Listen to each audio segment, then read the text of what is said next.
4.1 Informes del Panel Intergubernamental sobre el Cambio Climático. El Grupo Intergubernamental de Expertos sobre el Cambio Climático es el principal órgano internacional para la evaluación del cambio climático. El IPCC es un órgano científico. Examina y evalúa la bibliografía científica, técnica y socioeconómica más reciente producida en todo el mundo pertinente para la comprensión del cambio climático. El IPCC consta de 3 grupos de trabajo y un equipo especial. El grupo de trabajo evalúa los aspectos científicos del sistema climático y el cambio climático. El grupo de trabajo 2 evalúa la vulnerabilidad de los sistemas socioeconómicos y naturales al cambio climático, las consecuencias negativas y positivas de dicho cambio y las posibilidades de adaptación al mismo. El grupo de trabajo 3 evalúa las posibilidades de limitar las emisiones de gases de efecto invernadero y de atenuar los efectos del cambio climático. Calentamiento global de 1 a 5 grados C. Informe especial del IPCC sobre los impactos del calentamiento global de 1 a 5 grados C con respecto a los niveles preindustriales y las trayectorias correspondientes que deberían seguir las emisiones mundiales de gases de efecto invernadero, en el contexto del reforzamiento de la respuesta mundial a la amenaza del cambio climático, el desarrollo sostenible y los esfuerzos por erradicar la pobreza. Informe especial del IPCC sobre el cambio climático, la desertificación, la degradación de las tierras, la gestión sostenible de las tierras, la seguridad alimentaria y los flujos de gases de efecto invernadero en los ecosistemas terrestres. Se generó un informe especial sobre los océanos y la criosfera en un clima cambiante. El IPCC prepara también metodologías y directrices para los inventarios nacionales de gases de efecto invernadero mediante el Grupo Especial para los Inventarios Nacionales de Gases de Efecto Invernadero. 4.2 Los escenarios futuros. El sobrecalentamiento global es un aumento, en el tiempo, de la temperatura media de la atmósfera terrestre y de los océanos. El nivel del mar aumenta, las selvas se están secando y la flora y la fauna lucha para poder seguir el ritmo. Cada vez es más evidente que los humanos han causado la mayor parte del sobrecalentamiento del siglo, mediante la emisión de gases que retienen el calor. Los 10 países o regiones que más emiten y que responden del 75% del total son: China, con un 24,5% del total, EU, con un 14,4%, la UE con un 10,2%, India con un 10%, Rusia, con un 5,4%, Japón con un 3,1%, Brasil, con un 2,3%, Indonesia, con un 1,8% y México e Irán con un 1,7% cada uno del total. El creciente calentamiento de la atmósfera produce cada vez más deforestación, degradación de los bosques e inhabilitación de los terrenos fértiles, especialmente en aquellos países más pobres y con menores medios para poder detenerlo.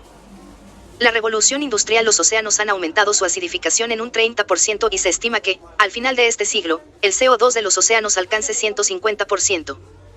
Durante el siglo XXI aumentarán los desplazamientos de poblaciones, sobre todo en zonas litorales, que se verán afectadas por la subida del nivel del mar, las inundaciones y la erosión de las costas. Se creó el nuevo Acuerdo Ecológico Global, Green New Deal Global. Para impulsar una reorientación ecológica de las estructuras económicas globales a largo plazo, la idea original de un Green New Deal Global, o Nuevo Acuerdo Ecológico Global, que fue concebida para incentivar el crecimiento económico y frenar el cambio climático progresivo.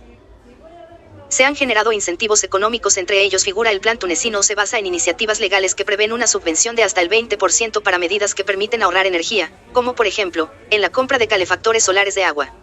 Entre los años 2005 y 2008, las medidas de ahorro energético del gobierno tunecino ya permitieron reducir el gasto en 1.1 mil millones de dólares, frente a una inversión inicial de 200 millones de dólares. Otro claro ejemplo es el de son las compensaciones por la alimentación de electricidad a la red nacional, que obligan a las empresas generadoras de energía a comprar un determinado porcentaje de la energía de fuentes renovables y de ese modo acelerar las inversiones en este sector.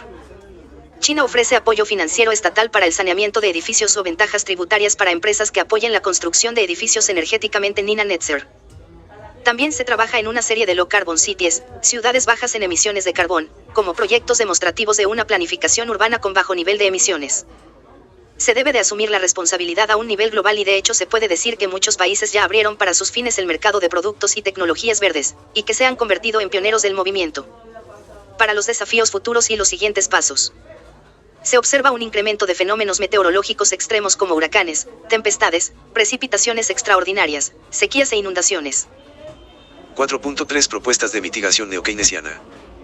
El keynesianismo medioambiental es una amplia escuela de pensamiento que defiende que el gasto público en objetivos verdes puede rescatar simultáneamente a la economía de la recesión y al planeta de la destrucción. La primera es el efecto multiplicador. Esta dice que una subida en el gasto público llevará a olas adicionales de gasto privado, ya que aquellos que reciben un pago gastan parte de ese ingreso en otros bienes y servicios, los receptores gastan parte de él, etc. La segunda idea se remonta a las políticas de Franklin Delano Roosevelt. La inversión pública en el New Deal tenía como objetivo no solo inyectar demanda a corto plazo en la economía, sino construir infraestructuras, autopistas, presas y puentes que llevasen a un mayor crecimiento a largo plazo.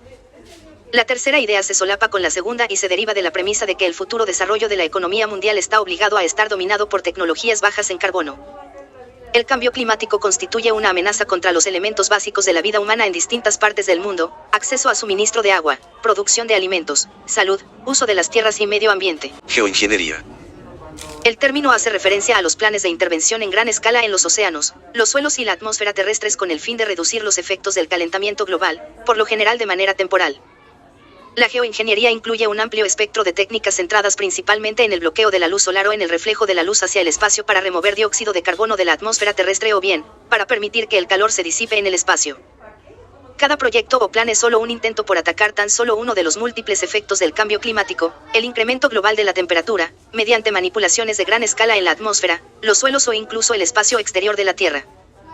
Existen dos tipos de razones para oponerse a la geoingeniería del clima: 1, los impactos negativos directos de las tecnologías empleadas, y 2, las actividades dañinas que se posibilitarán debido a la elección de una falsa solución tecnológica que nos aleja de las soluciones reales. Existe la técnica de manejo de la radiación solar o MRS. La intención es bloquear la luz solar mediante el lanzamiento de sustancias químicas como dióxido de azufre en la atmósfera superior, o bien, por medio del emplazamiento de sombrillas gigantes en la órbita terrestre, lo cual podría tener un efecto enfriador en la superficie de la Tierra. Sin embargo, los mismos modelos muestran que tales manipulaciones vendrían acompañadas con riesgos potencialmente muy elevados. Regiones enteras podrían enfrentar sequías intensas o prolongadas, y si se iniciase el empleo de la técnica de MRS para después abandonarse, el aumento en la temperatura global podría ocurrir muy rápidamente. La ONU ha discutido la geoingeniería por más de una década, basada en el respeto al principio de precaución y en preocupaciones ambientales y sociales, a partir del Convenio sobre Diversidad Biológica, CDB. El Grupo Banco Mundial adoptó hoy un nuevo plan de acción para el clima, que establece medidas concretas para ayudar a los países a cumplir sus promesas y fija objetivos ambiciosos que se deben lograr antes de fines de 2020 en áreas de alto impacto, como la energía limpia, el transporte ecológico, la agricultura inteligente en relación con el clima, y la capacidad de adaptación urbana, así como la movilización del sector privado para ampliar las inversiones en el clima en los países en desarrollo. Ventajas de la energía solar. La energía solar tiene una serie de ventajas respecto a sus alternativas que la hacen muy interesante y con una proyección al alza. Sus ventajas principales: es renovable, inagotable y limpia, económica, duradera, estética, silenciosa. Los programas medioambientales de Sevilla propone una serie de actuaciones programadas en el ámbito local para que el desarrollo sea globalmente sostenible. Se entiende por estrategias de mitigación a la aplicación de políticas dirigidas a reducir las emisiones de GEI y mejorar los sumideros mediante el análisis de las causas o fuentes de emisiones y el posterior planteamiento de soluciones. Derivado de lo anterior, las medidas de manejo pueden clasificarse de acuerdo a sus alcances en los siguientes tipos. Medidas preventivas. 2. Medidas de reducción o mitigación. 3. Medidas de compensación. Ley General de Cambio Climático. El principal instrumento de política con el que cuenta el país para enfrentar el cambio climático es la Ley General de Cambio Climático. Tiene como objetivo regular, fomentar y posibilitar la instrumentación de la Política Nacional de Cambio Climático e incorpora acciones de adaptación y mitigación con un enfoque de largo plazo, sistemático, descentralizado, participativo e integral.